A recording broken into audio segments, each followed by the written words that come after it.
Let's talk a little bit about shelter. Okay. We have this notion in the United States about what our housing arrangement looks like. And the dream, which I tend to want to call the American illusion as opposed to being the American dream. The dream is that we all can have a single family house. And by today's standards, it's palatial.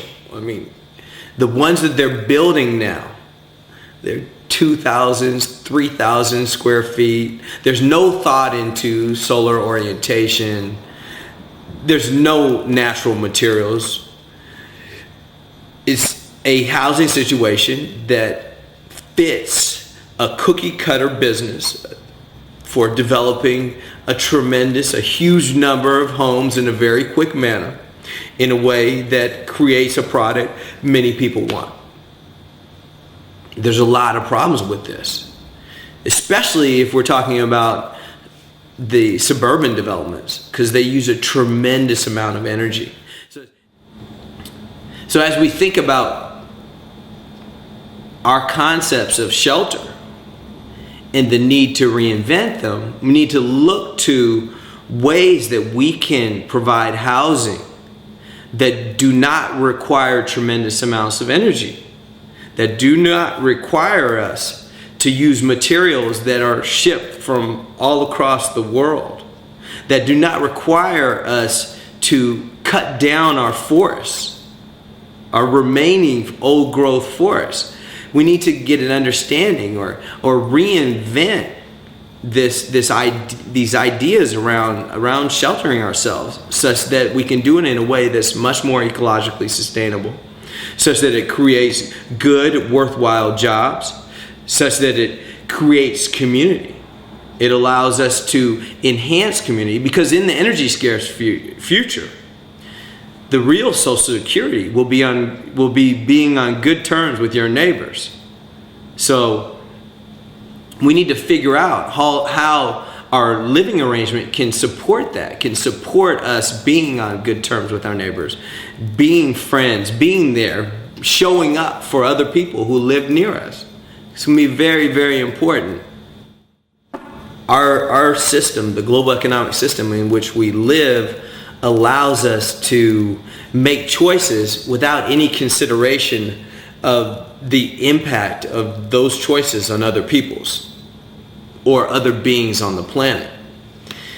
And the reason is we created this layer of abstraction that hides the tremendous complexity, the amazingly complex supply chains that link all across the world to provide us with these goods that we want.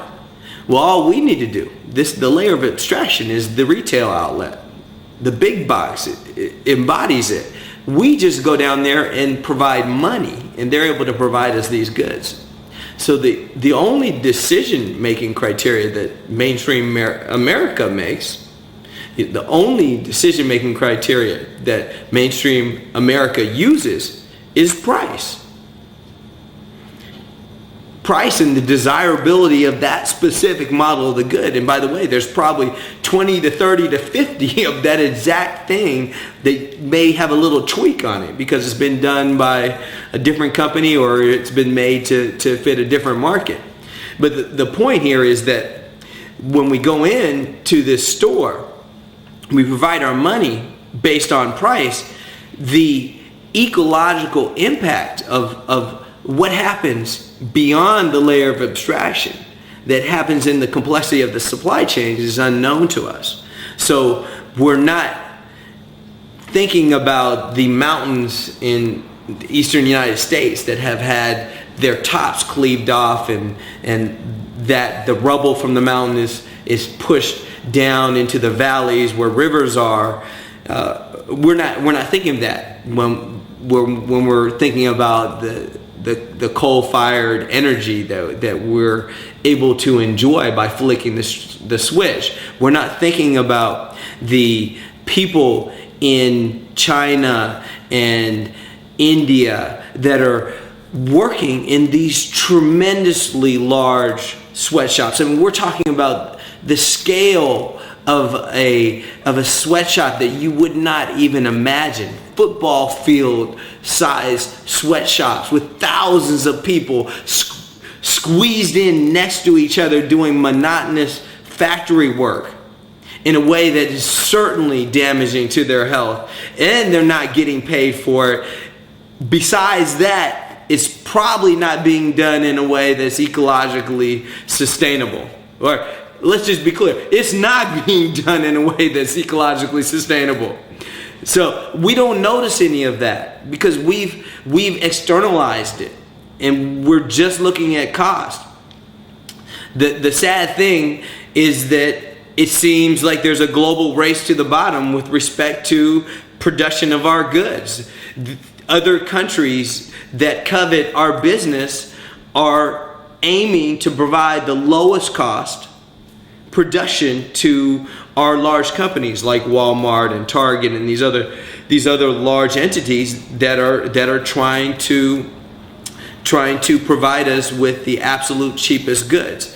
What happens is when we go to these places and we are looking for the absolute lowest cost, well, it means that the workers are going to be paid the absolute lowest cost, and it means that there's going to be no consideration or very, very little consideration to what the impacts on the local environment are. Now, in the future, the future is going to be a little different because we're going to have to be a lot more local for most of the things that we need on a daily basis. Okay. Well, what I'm not saying that trade is going to go away. Trade has been around for thousands of years. Trade will continue. It's just that the scale of trade is going to change. Things are going to get much more local, and that's going to mean that we're going to have to move production here locally for local consumption. When we have production here locally, we're going to have to do it in a way that's much more ecologically sustainable.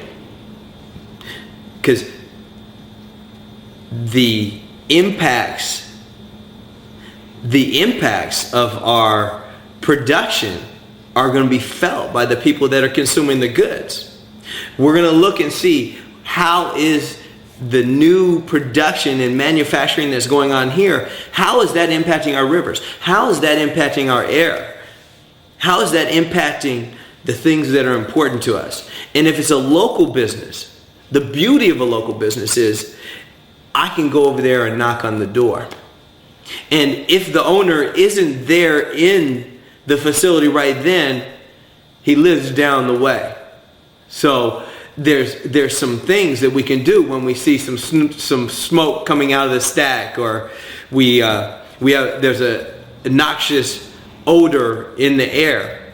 We can cut those things off. And this is not what's happening in the global economic system right now. I mean, we have a situation where those things are not part of our decision-making process. Now, as we move forward, we can incorporate all these things that have been left out, the social treatment of the workers, the way we deal with our environment and how we interact with the ecological systems. We can when we have the control of production, we can work that production into our lives in a way that makes a way that works better for us.